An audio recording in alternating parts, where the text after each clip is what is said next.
para se cumprir o que foi dito por intermédio do profeta Isaías.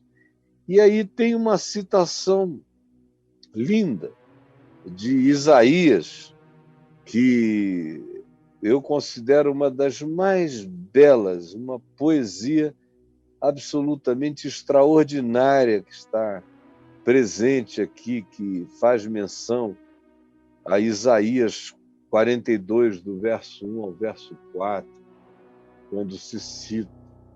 Isso é posteriormente, isso é quando Mateus escreveu o Evangelho, algumas décadas depois, é que eles todos já tinham entendido, porque Jesus mesmo lhes tinha explicado, depois que ressuscitou de entre os mortos, tudo o que a seu respeito constava em todas as Escrituras. É daí que vem essas citações a posteriori, quando eles vão agora entendendo conexões e vendo como aquele que tinha caminhado diante deles era a Escritura encarnada, era o Evangelho proclamado pelos profetas, encarnado e manifesto nele. E aí ele cita aqui, posteriormente, Mateus, quando compreendeu, disse: isso aconteceu para se cumprir Isaías 42, de 1 a 4. No entanto, naquela hora ali, Jesus apenas disse: não me exponham à publicidade. E não disse para se cumprir o que... Não, ele só disse isso. É discreto, não me exponham à publicidade. Muito tempo depois é que essa compreensão ficou nítida para eles. E aqui é citado Isaías 42, que diz: eis aqui o meu servo, que escolhi, o meu amado, em quem a minha alma se compraz. Farei repousar sobre ele o meu espírito, e ele anunciará juízo, significando justiça, entendimento, compreensão, discernimento, clareza. Isso é o que significa anunciar juízo aos gentios. Gentio é aquele que não era judeu, era o chamado pagão dos outros povos. Ele virá e ele anunciará essa luz, essa compreensão, esse juízo, no sentido de entendimento, de lucidez, de clarividência. Ele anunciará essa compreensão aos gentios. E aí se fala sobre ele. E algumas características dele são anunciadas lá atrás, 800 anos antes, por Isaías, no capítulo 42, e agora, uns 25, 30 anos depois de Jesus ter ressuscitado, Mateus, escrevendo seu evangelho, com base na estrutura de Marcos, acrescentando ensinos, parábolas, oráculos do Senhor, assim chamados, cita Isaías 42, robustece o argumento. Ele designa também esse evangelho dele a judeus, e porque era um evangelho para judeus, para instruir judeus sobre como Jesus era o Messias, ele cita Isaías 42. E o que Isaías 42 diz?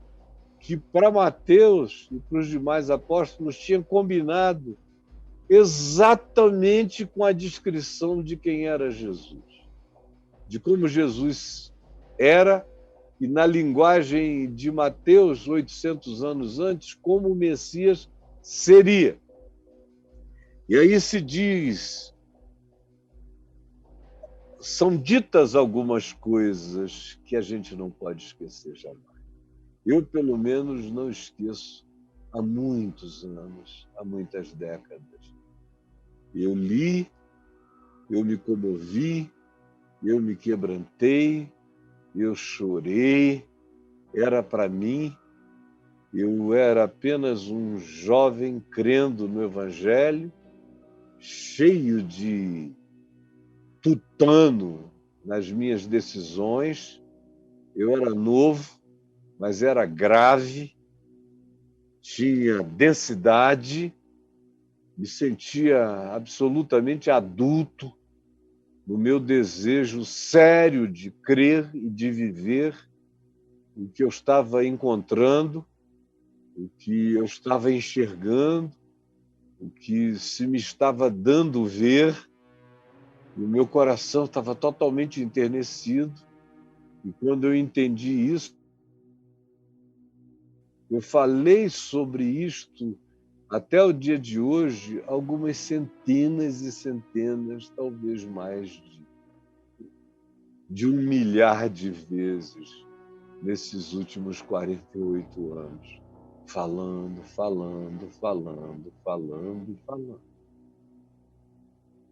E tem muita gente aqui que já me ouviu falar sobre isso. E eu vou falar de novo, porque essa palavra é para ser repetida, é para ser recorrente, é para ser relembrada. Como Paulo diz, eu já disse, mas convém dizer de novo. E tem coisas que ele diz, eu já disse mais de uma vez, já disse algumas vezes, mas são coisas que precisam ser repetidas. E essa precisa ser repetida de tempos em tempos, porque as pessoas são muito esquecediças. E aí, de repente, alguém inventa a mensagem de um outro Cristo, de um outro Jesus, e começa a repetir aquilo na sua cabeça, e você que não tem consciência, com raiz, você que não tem percepção e cognitividade plantada na base, no âmago do seu ser, acaba se deixando levar. E como nada tinha raiz, tudo pode ocupar o lugar daquilo que você chama Jesus na sua vida e, de fato, não tem nada a ver com ele. Então, mostrando como ele era absolutamente coerente com o sonho profético e com esse anúncio de Isaías, 800 anos antes, se diz que, em primeiro lugar, ele não contenderá. Não contenderá. Que é o que você não vê Jesus fazer. Você não vê Jesus em contenda. Quem quiser vai discutir sozinho, vai debater sozinho, vai brigar sozinho, vai fazer qualquer coisa sozinho, mas ele não vai debater, ele não vai ficar no troca-troca, ele não vai ficar na chamada trocação, ele não vai entrar no debate. Ele, se perguntado, responde quando lhe convém. Quando não convém, ele dá as costas e sai. Ou então ele deixa uma pergunta para cuja resposta o que se está perguntando a ele teria a sua elucidação se quem perguntasse estivesse perguntando com honestidade. Se estivesse perguntando com desonestidade, ficaria evidente a má intenção dos questionadores. E ele então diz, nem eu tampouco vos responderei. Mas você não vê Jesus com essa ansiedade de contenda, de disputa, de ver quem tem razão, de duelo teológico, duelo filosófico, duelo apologético. Isso não está presente no Espírito de Cristo, nem no Espírito do Evangelho. Nem no Espírito do Evangelho. Quando você vir pessoas em estado de contenda para lá e para cá, você pode ter certeza, podem estar até bem intencionados, mas não entenderam o Espírito de Cristo.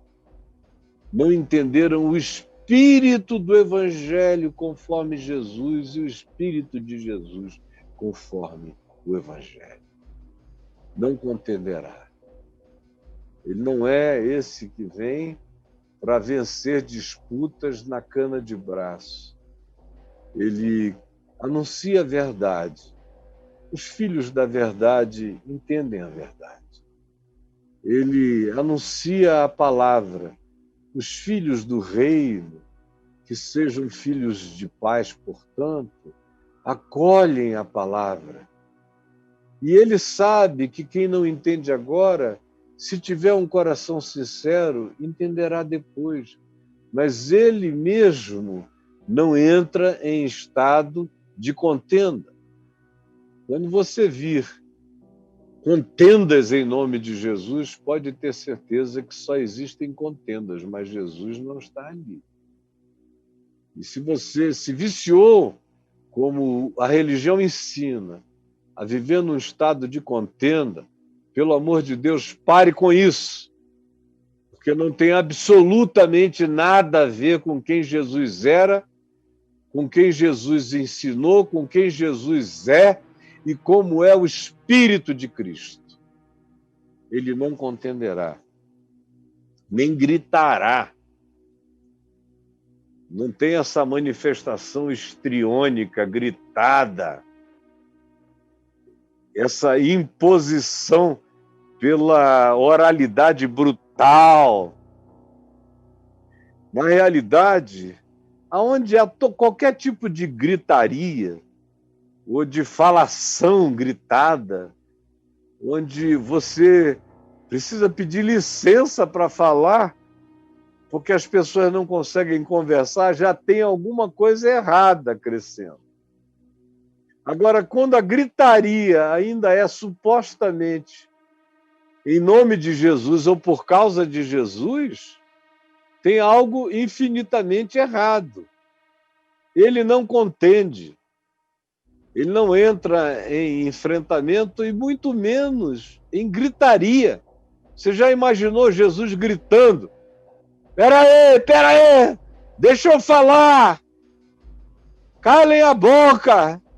Você lê o evangelho todo, se as pessoas quiserem ouvir, elas ouçam. É por isso que Jesus diz, quem tem ouvidos para ouvir, ouça. Mas ele não grita. Eu, particularmente, no curso dos anos, eu nunca fui uma pessoa de muita contenda. Eu já fiz parte de muita pregação em lugares onde os ouvintes queriam discutir.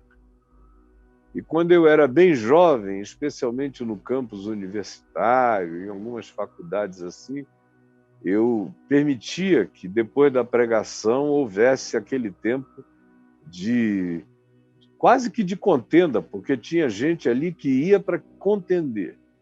Eu, todavia, sempre tive a graça de Deus de dar uma resposta e silenciar os contendores para sempre. Nunca mais vinham e não tinha grossura. Era, obviamente, aquela sabedoria esmagadora do Evangelho. E aí a pessoa não voltava para o segundo round. Não tinha segundo assalto. Mas depois eu fui vendo que aquilo não gerava, não convertia. Quem tinha me perguntado, o sujeito tinha ficado apenas esmagado pela cachapância da resposta, mas não produzia o efeito desejado, que é mudar a mente e coração. Gritar, então, só se estiver todo mundo, for uma multidão, e não houver som, aí eu grito para me fazer ouvir. Mas não é para chamar atenção, é para que a minha voz chegue até o fim, até o último. Agora, se for para ter pegação, para ter duelo de voz, eu estou fora. Como também em qualquer ambiente, mesmo que seja na minha casa. Essas novas gerações falam muito alto. Eu, quando vejo que o ambiente está de muita altura, eu digo, vamos baixar um pouco aqui. Está todo mundo bem, mas a gente tem ouvidos ótimos. Ninguém precisa falar com essa intensidade toda. Não precisa falar baixinho, mas também bota num nível em que a boa educação se contente e qualquer um possa participar do que se está dizendo, no tom que se está dizendo. A gritaria em si, para se impor, nem pensar. Ou a gritaria como modo de comunicar, Tem gente que não sabe falar de maneira branda o evangelho, ele só serve se for gritado.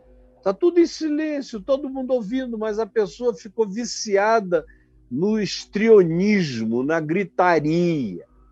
Como a gente vê, eu não vou dizer em que ambientes, você sabe muito bem, mas a gente vê por aí, e é feio e é desnecessário, e fecha o coração das pessoas ao invés de abrir. Não contenderá, nem gritará, nem alguém ouvirá na praça a sua voz. Ele na praça gritando: olha, eu estou aqui, venha todo mundo, querendo parar o mercado. A praça, no contexto do primeiro século, era um lugar do mercado também, da venda. Ele não vai competir com o mercado. Por isso se diz que ele vai para um lugar à parte, que ele sai das cidades, que ele procura uma planura, uma campina, uma pequena elevação. Ele busca o silêncio. Quem quiser ouvir, vá com ele. Mas ele não arromba mercados para se fazer perceber.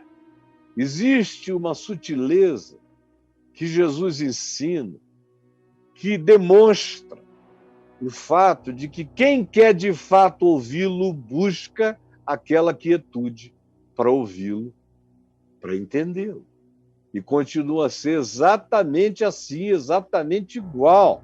Hoje, eu tenho que reproduzi-lo no mesmo espírito dele, sem contenda, sem gritaria, sem querer arrombar a praça para fazer de conta que existe poder na voz de quem está gritando e falando. Isso é religião histriônica, mas não tem nada a ver com Jesus.